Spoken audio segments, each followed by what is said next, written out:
Hey, Nash is back, and something a bit different that I wanted to do a video on because I don't think I've done a video on it yet. So I wanted to start out talking about something that we're gonna use words. Word. So I wanted to talk about mental illness, not really mental illness. Well, mental illness is a part of it anyway. But in particular, I wanted to talk about being autistic and growing up and figuring stuff out and dealing with different things. Does that make sense? So growing up for me, it was I didn't really have friends. I had one friend. This is just the one. So, growing up, I had that one friend because I wasn't really good at making friends, and I moved schools a lot. I went to kindergarten through first grade at one school, then I went to second grade through third at another school, and then I went fourth grade at one school, moved halfway through that to another school, went for 3 years to this one, was homeschooled. Then I went to another school, and then I went to another one. I was also homeschooled 1 year back in second grade, but then I redid second grade because they said I started school too early, and it was confusing, and I could never keep up with anybody, but every time I'd switch schools, like my dreaded question every time I came home the first day was, "Did you make any friends today?" No. And see, in my mind, what I can never understand was why that was important, because I was like, I'm in school to learn things, which I was decent at, provided I actually enjoyed the lessons. There were particular interests, like I've always been interested in history and science and things of that nature. Math, not so much. There are times when I've been able to understand math, and once I understand concepts of it, it's like, okay, cool. But because I skipped around schools so much, it was always like every school I go to, they were in different levels, so I was either too far behind or in a different level ahead, and I'd have to regress and learn other things, and it was... So my maths is fucked. But I mean, my special interests were astronomy. I had a huge binder filled with astronomy that I would read for fun. Zoology, paleontology, and these are all during different times, but Egyptology was a huge one. I still have a lot of these books somewhere. I think they're in the closet. But I remember every time we go to the bookstore, I wouldn't find... I didn't read fiction books when I was a kid. I read textbooks, and I read, like, those books when you go to the store and it's like, Complete Guide of Ancient Egypt, and I was like, So I was always super excited to get that, and even now when I go to bookstores, I have to hold myself back, because I'll go to, like, the big collections of books, and I'll be like, I want to learn about this, or this goes with this, and I get really excited about books. Hold on. So, like, I have a complete collection of Oscar Wilde because well, I still am, I'm very into old literature. I have trouble reading modern literature, which is probably why every time I try to write a letter, I end up writing it like I'm in the 18th century, and it's like, "Dear Mrs. whatever the hell, greetings! So good of you to get back to me today." But I have complete anthologies of things. I have an entire collection of romantic period poetry, so my interests were primarily in those fields: paleontology, Egyptology, zoology, ancient history, mythology, and yeah, so I studied that stuff when I was a kid, and I was always watching the documentaries. I watched cartoons too, don't get me wrong, but whenever there was, like, if I had to choose between watching, like, Hey Arnold or opening of an Egyptian tomb on Discovery Channel, which I'm very distressed about because History Channel and Discovery Channel had let me down because they've all moved to Alaskan bush people and pawn stores. So I was the kid who brought in documentaries because I used to actually beg people to buy me documentaries, and I would bring them into school for extra credit, and much to the other kids' dismay, because they got to learn about the mating rituals of blue whales. So,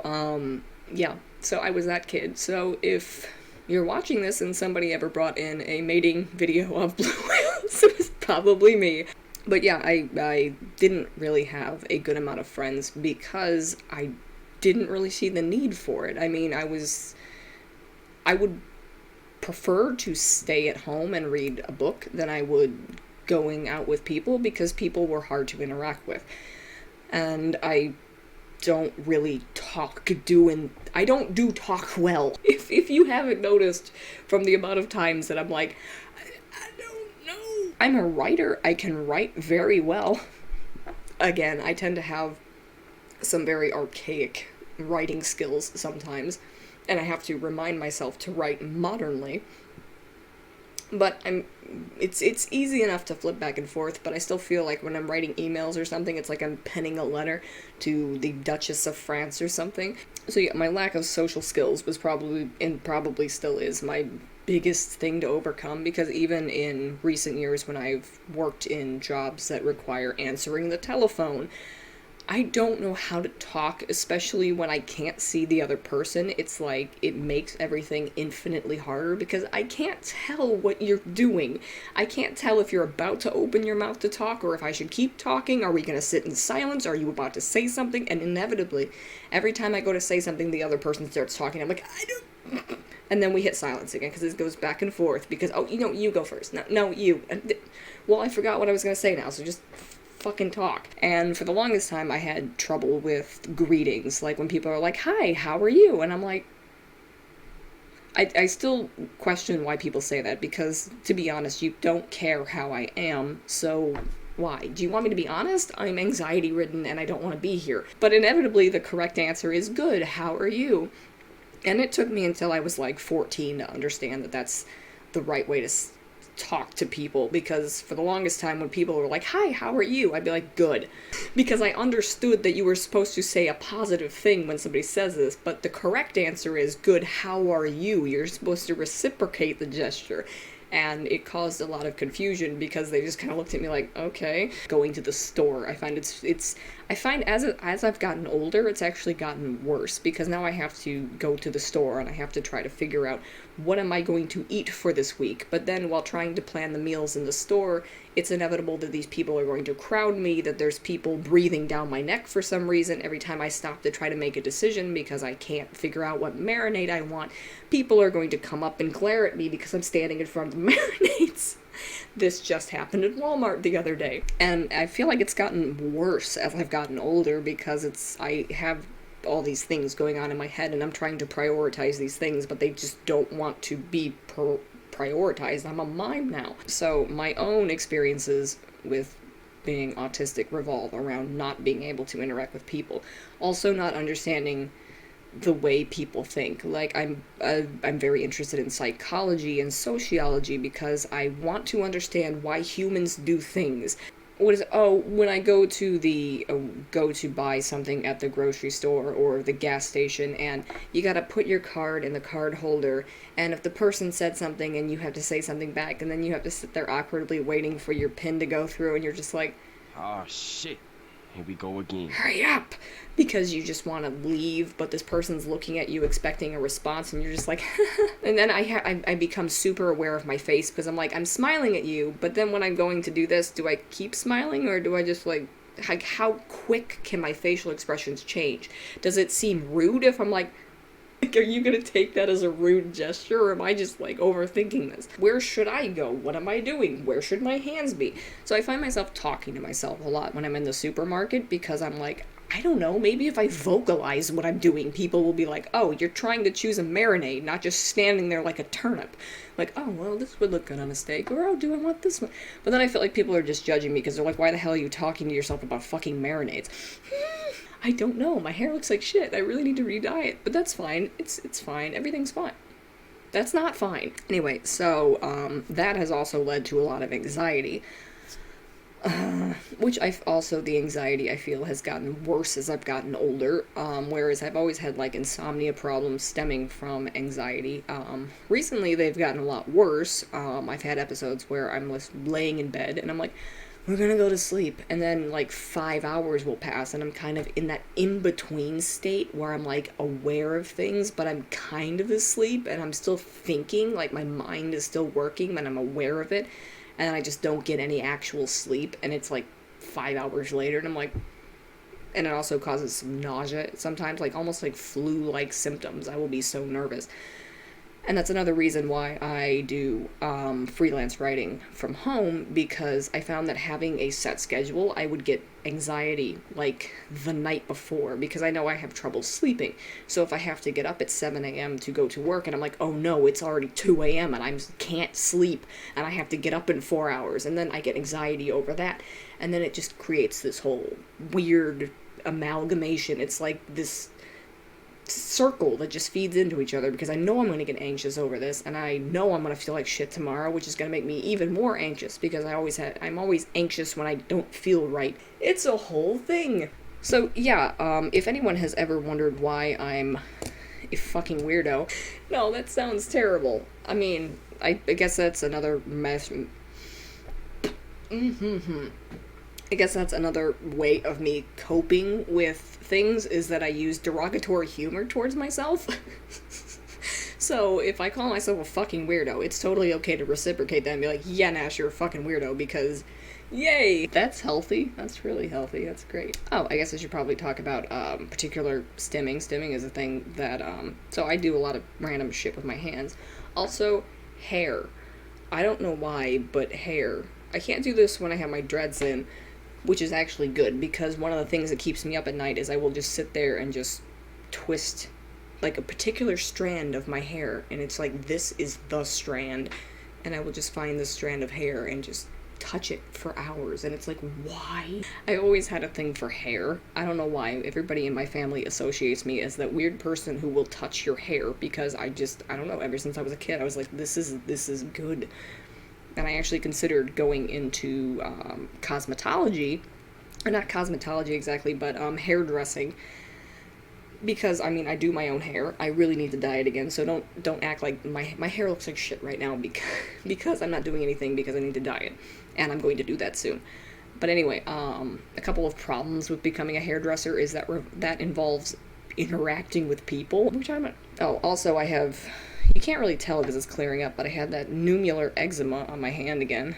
You can kind of tell it's like right there. It's a little red, but because my hands react terribly from moisture exposure, and apparently because you have to wash people's hair as a hairdresser, yeah, apparently my hands don't like that, so I couldn't have done that even if I could get over my social communication issues. That's my, obviously it's not a terrible impediment. I mean, I do have issues with sensory things, like particularly wearing specific types of clothes. Like, I like to wear a pair of leggings under any pants that I'm wearing because I don't like the feeling of the pants against my skin, so I have to have like a soft pair of leggings under my pants, or the pants have to be a specific softness. Like, jeans are terribly uncomfortable unless you have something underneath them. I don't know why. Also, I always have to wear a tank top under any shirts because I have to wear 2 layers. I don't know. And the more I think about it, the more it's like, why? Also, sleeping. When I'm sleeping, another problem is I can't have skin touching skin because it's just not, it's not supposed to. I don't like over abundance of noises. I don't like sharp noises. Sharp or loud noises will make me very irritated very quickly, it seems. Especially, again, as I get older, it seems to have gotten worse. I don't know why. Or maybe it's just because I've been thinking about it more, because, I mean, I'm more aware of things. And it's like I start analyzing all these different things because my mind is constantly thinking about why things are the way they are, because I'm always trying to understand how I can mimic that. Like, I have a set script of things that I say, which is why when I try to not ad-lib things, what's that, improv. I try to improv things. Even though I took an improv class in college, I'm still, that's different because you're acting out a scene. You're not trying to recall facts about your life, so it's a bit different. But I'm still kind of terrible at it, which is why I like acting as a theater production, because in theater you can memorize the lines, you can act out things, but they're pre-rehearsed, and you get to get the interactions down, and it's better than, you know, being like, hi. But anyway, that's how I operate in my daily life, is I have these set script of things that I say, and if somebody didn't read their script and they're giving me the wrong lines back, I completely shut down and I'm like, so I have this repertoire in my mind of things that I can say in different situations because I'm always watching people or I take things from movies, TV shows, so it's kind of like an amalgamation of different characters that I'm like, oh, this person behaved like this in this situation.